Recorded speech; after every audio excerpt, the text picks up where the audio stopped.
me zarfin e nisur, të falenderoj shumë, nuk do bësh pishman, edhe përfitoj nga rasti t'ju them të gjithë atyre që kanë akoma zarfin në shtëpi, qoftë në Greqi, qoftë në Itali, qoftë në Gjermani, qoftë në Britani, qoftë në Amerikë, qoftë kudo tjetër, që të mos e mbajnë në shtëpi. Ta nisin,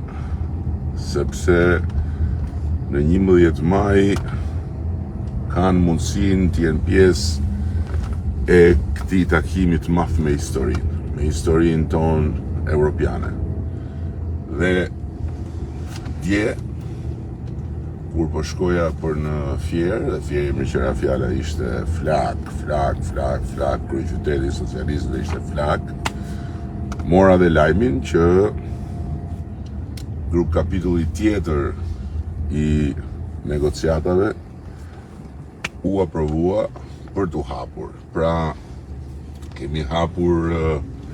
16, hapim dhe 8 të tjerë tani, që bëjnë 24, mbeten dhe 11 për t'u hapur, dhe kam besim dhe shpresoj dhe uroj që me fuqinë e re të 11 majit do të hapim dhe ato 11 të tjera në tryezën e negociatave brenda këtij viti. Kështu që ky do të ishte një rekord evropian, sepse asnjë vend nuk i ka hapur të gjithë kapitujt në një vit, dhe asnjë vend nuk i ka mbyllur negociatat në 3 vjet. Ne kemi nisur vjet, kemi 2027 si afat, edhe fati evropian është në duart tona.